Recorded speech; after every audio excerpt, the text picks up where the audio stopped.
Good morning everyone. This is Poonam here, your SSC teacher from Vishya School Una. Dear students, welcome back to your SSC class. Today we will start new chapter 8, the first empire, the Mauryas. So let's start. First we will learn in this chapter about the Mauryan dynasty. Dynasty means एक वंश, to the throne. जब एक ही family के आगे से आगे जो members हैं वो रूलर्स बनते हैं तो वो डायनेस्टी कहलाती है. The features of the Mauryan administration we will study about. तो मौर्यन एडमिनिस्ट्रेशन के फीचर्स क्या थे उसके बारे में हम लोग स्टडी करेंगे.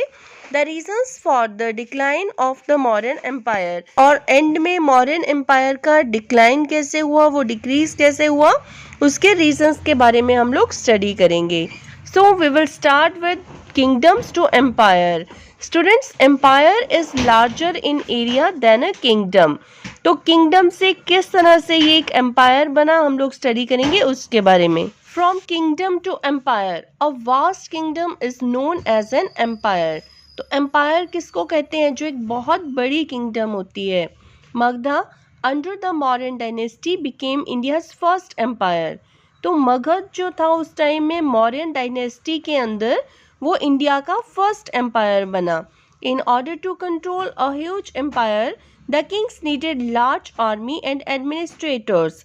तो इतने बड़े एम्पायर को कंट्रोल करने के लिए किंग्स को बहुत बड़ी आर्मी और एडमिनिस्ट्रेशन चाहिए. In this chapter first we will study about Chandragupta Maurya. आप लोगों ने नेम सुना होगा.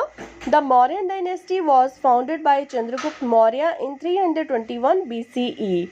चंद्रगुप्त मौर्य मौर्य डायनेस्टी के फाउंडर थे. It is believed that Chanakya was the mentor and guide. तो मेंटोर मीन्स जो एडवाइस करते हैं.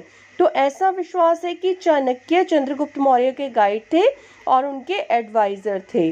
Chanakya is also known as Kautilya और विष्णुगुप्त. तो यहाँ पे चाणक्य के दो और नाम बताए गए हैं. क्या क्या है वो, कौटिल्य और Vishnugupta. He is the author of the book Arthashastra. उन्होंने अर्थशास्त्र बुक भी लिखी. Which advises the kings on the art of administration, जिसमें किंग्स को किस तरह से एडमिनिस्ट्रेशन करनी चाहिए उसके बारे में एडवाइस दी गई है. Chandragupta overthrew the last Nanda ruler Dhanananda and occupied his capital Pataliputra. Here overthrew means remove forcibly from power. किसी को पावर से फोर्सिबली हटा देना. तो चंद्रगुप्त मौर्य ने नंद रूलर को हटा दिया जिनका नाम धनानंद था और उनकी कैपिटल पाटलिपुत्र को ऑक्यूपाई कर लिया. He continued to capture territories and gradually moved towards central India. तो उन्होंने जो टेरिटरीज थी, जो लैंड थी, उसको कैप्चर करना कंटिन्यू रखा और धीरे धीरे वो सेंट्रल इंडिया की तरफ बढ़ने लगे.